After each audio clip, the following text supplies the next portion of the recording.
Hello viewers, আসসালামু আলাইকুম। আশা করছি সবাই ভালো আছেন। আলহামদুলিল্লাহ আমিও ভালো আছি। আপনাদের এত বেশি ভালোবাসা আমাকে সত্যি অনেক বেশি মুগ্ধ করেছে। আশা করছি সবসময় আপনারা আমাদের ইউটিউব চ্যানেলটির সাথেই থাকবেন। কিছুদিন আগে যখন সেক্স এডু উইথ ডক্টর দৃষ্টি ইউটিউব চ্যানেলটির কাজ শুরু করেছিলাম, তখন আসলে আমি নিজেও কল্পনা করতে পারিনি যে আপনারা এত বেশি সাড়া দিবেন এবং আপনাদের এই ইতিবাচক সাড়াটি যেন ধরে রাখতে পারি। আশা করছি সেজন্য কাজ করে যেন যেতে পারি। আজকে কথা বলবো মূলত মেনস্ট্রুয়েশন নিয়ে, মাসিকের সাথে সহবাস বা মাসিকের সময় সহবাস, এই বিষয়টি নিয়ে। অনেকেই প্রশ্ন করে থাকেন যে মাসিকের সময় কি সহবাস করা যাবে নাকি যাবে না, অর্থাৎ মেনস্ট্রুয়েশনের সাথে সেক্স এটা কি আসলে উচিত নাকি উচিত না। এই যে একটা সবার অনেকের মধ্যে একটা হচ্ছে কমন প্রশ্ন থাকে বা একটা সন্দেহ রয়েছে এই বিষয়টি নিয়ে, সেটা নিয়ে মূলত আজকে কথা বলবো। আমরা জানি যে নারীর শরীরে বা নারীর জীবনে কিন্তু হচ্ছে মাসিক একটি খুবই স্বাভাবিক প্রক্রিয়া। মেনস্ট্রুয়েশন বা মাসিক যেই নামেই ডাকি না কেন বা যেই নামেই এটা পরিচিত হয়ে থাকুক না কেন, এটা খুবই স্বাভাবিক এবং শারীরবৃত্তীয় প্রক্রিয়া এবং এটা কিন্তু অত্যন্ত গুরুত্বপূর্ণ, বিশেষ করে নেক্সট জেনারেশনের, অর্থাৎ বিশেষ করে গর্ভধারণের ক্ষেত্রে। তো যখন আমরা আসলে সহবাসের ক্ষেত্রে আসছি, তখন চিন্তা করছি যে মাসিকের সময় কি সহবাস সঠিক নাকি সঠিক নয়। বিভিন্ন ধর্মীয় শাস্ত্রে বা ধর্মগ্রন্থে বলা হয়েছে যে মাসিকের সময় সহবাস অনুচিত, অর্থাৎ মাসিকের সময় সহবাস করা যাবে না। এটা হলো ধর্মীয় দৃষ্টিকোণ থেকে বলে থাকছি।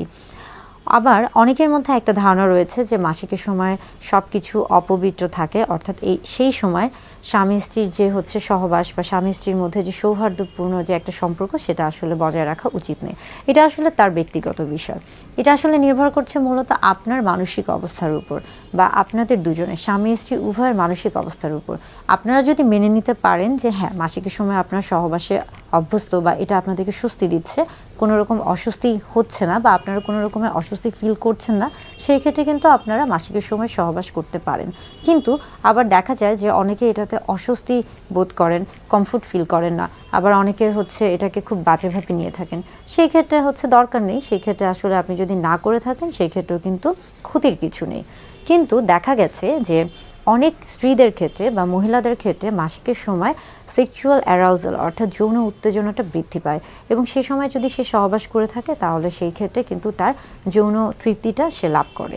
আবার অনেক মহিলাদের ক্ষেত্রে দেখা গেছে যে মাসিকের সময় সে যদি সহবাস করে থাকে সেই ক্ষেত্রে তার যে আমরা বলে থাকি যে মাসিকের সময় এক ধরনের হচ্ছে তলপেটে ব্যথা হয়ে থাকে, যেটা কিনা মেনস্ট্রুয়াল ক্রাম্প নামে পরিচিত, সেই জিনিসটিও অনেক সময় অনেকের ক্ষেত্রে কমে যায়। অর্থাৎ এটা নির্ভর করছে সম্পূর্ণ ওই স্ত্রী বা হচ্ছে ওই ব্যক্তির শারীরিক এবং মানসিক অবস্থার উপর। তেমনি যখন আমরা পুরুষদের ক্ষেত্রে চিন্তা করছি, অনেক পুরুষদের ক্ষেত্রে বলা হয়ে থাকে যে অনেক পুরুষরাই মাসিকের সময় সহবাসে অনেক বেশি অভ্যস্ত বা তারা হচ্ছে এটাকে পছন্দ করে থাকে। বিশেষ করে পুরুষরা যখন এই সময় হচ্ছে সহবাসে লিপ্ত হচ্ছেন, তখন যোনিপথে তারা একটা অতিরিক্ত পিচ্ছিল একটা ভাব অনুভব করেন, যেটা কিনা তাদের যৌন তৃপ্তিতে সহায়তা করে থাকে। অর্থাৎ নারী পুরুষ উভয়ের ক্ষেত্রে মাসিকের সময় সহবাস করবে কি করবে না, এটা নির্ভর করছে স্বামী স্ত্রী উভয়ের পারস্পরিক যে একটা হচ্ছে সমঝোতা বা মিউচুয়াল আন্ডারস্ট্যান্ডিং, সেটার উপর। এখন আসি মাসিকের সময় যে রক্তটি বের হয়ে থাকে বা মেনস্ট্রুয়েশনের সময় যে ব্লাড ফ্লোটা আসে, সেটা আসলে হচ্ছে ভালো না খারাপ। মূলত আমরা বলে থাকি যে আসলে যদি কোনো ইনফেকশন থেকে থাকে, বিশেষ করে ব্লাডে যদি কোনো ইনফেকশন থেকে থাকে, সেটা কিন্তু হচ্ছে ট্রান্সমিশন হওয়ার চান্সটা অনেক বেশি থাকে। অর্থাৎ ব্লাডের মাধ্যমে বা রক্তের মাধ্যমে যে কোনো জীবাণু কিন্তু অতি দ্রুত একজনের শরীর থেকে আরেকজনের শরীরে ছড়াতে পারে। ইতিমধ্যে যদি আপনি হচ্ছে বিভিন্ন রকমের ইনফেকশনে আক্রান্ত থাকেন, তাহলে সেই ক্ষেত্রে কিন্তু ব্লাডের মাধ্যমে ইনফেকশন ছড়ানোর চান্সটা অনেক বেশি থাকে।